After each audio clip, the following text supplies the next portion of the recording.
Thanks for watching Four Color Commentary. I'm Mark Allen, and I'd like to continue, kind of move a little bit faster on this Space 1999 series, because there are other series that I want to give the same treatment to, after this. So just going through, doing an issue by issue, observation of series, or even just groupings of series, because within each long running series, there are runs that all of us like that either had a great storyline or great art or both.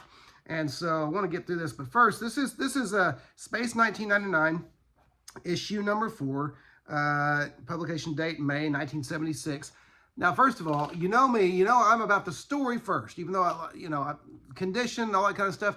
I recently wrestled once again with to slab or not to slab, and I'm going to say Michael Night Tiger Smith, he kind of helped me, pulled me back from the dark side.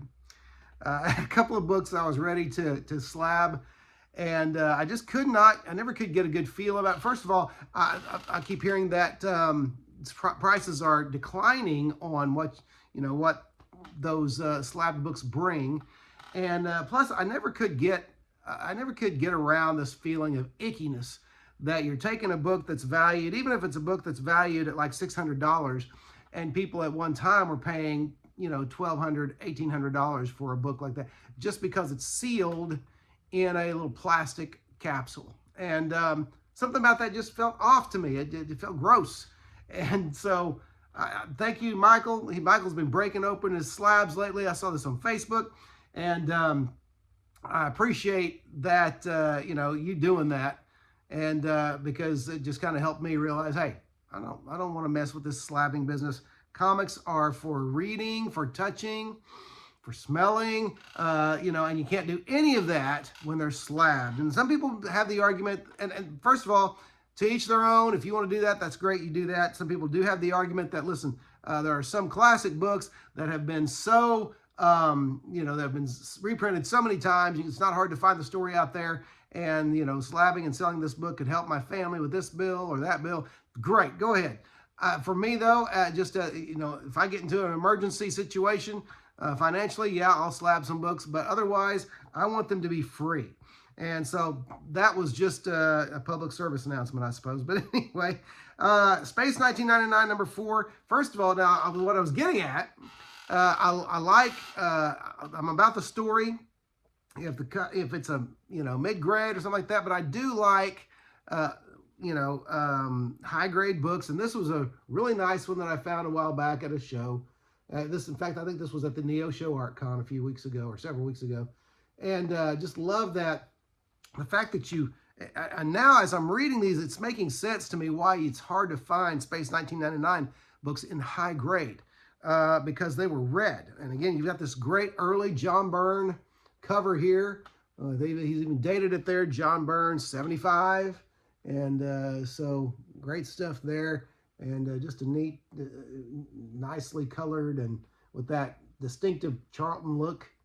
And but this book, this is the 4th issue, and it's the best yet, story-wise.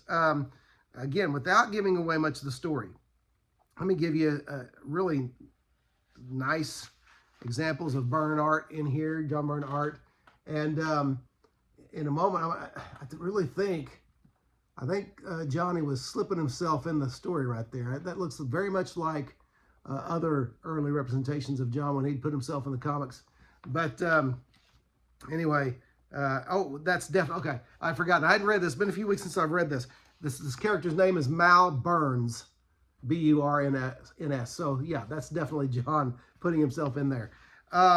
Again, his aliens, his robotic structures, everything, just really very cool. This story, again, I said this is the best story yet. It really is. And I'm trying to think of let me just give you the premise. At the very outset of the story, they are attacked by malevolent aliens.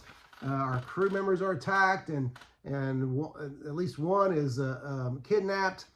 But when they arrive on the planet, they're met with friendly aliens, And thus the panel I showed you before, they're giving wreaths and leis and all that kind of stuff. And so, you know, it's kind of a conundrum. All I will say about this book is it has kind of a werewolf-esque twist to it. All right, that's all I'll say. And for some out there who are real thinkers, unlike me, that probably already gave it away. But here we go. I'm going to show you the single large page or full page panel. Great art, great action sequence, even by Young Byrne there, and just great stuff. Okay, and fighting off, you gotta love it, fighting off spaceships with blasters with a little hand blaster, you know. But there she goes. There she's doing it.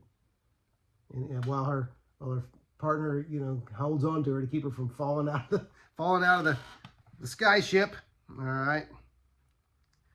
So some more action by Byrne. So just some great stuff. Great. I'm telling you, I sound like a broken record, but John Byrne's early artwork, he was working so hard to make it all come together. There is a text piece in here, or a prose piece in here called the Micron Metamorphosis. There has no illustrations, which was kind of a surprise to me. Now I have a question though. I've read Marvel comics for years, primarily, some DC, and so I've read many hundreds, if not thousands, of Bronze Age comics. I want to know if this is something that only appeared in Charlton comics. This is a letter to the readers about asking them to fill out, you know, a little questionnaire about their interests, and they were offering a prize, a really nice prize. I'll show you the art piece on here. It's got Popeye and Fred Flintstone, the Phantom, and Speed Buggy and Yogi. But then what you fill out is, here's some of the questions. Do you watch TV? When do you watch TV? Which of the following TV shows have you watched within the past month? And it has a list of cartoons. And also Space 99, Valley of the Dinosaurs, that kind of thing. Where did you get this comic? Supermarket, newsstand, variety chain store, gift shop, drugstore. This makes me nostalgic for all of the places you used to be able to get comics. Okay. Did your parents buy it, or did you buy it by yourself? How many times do you go back to the same issue of this comic and read it? So things like that.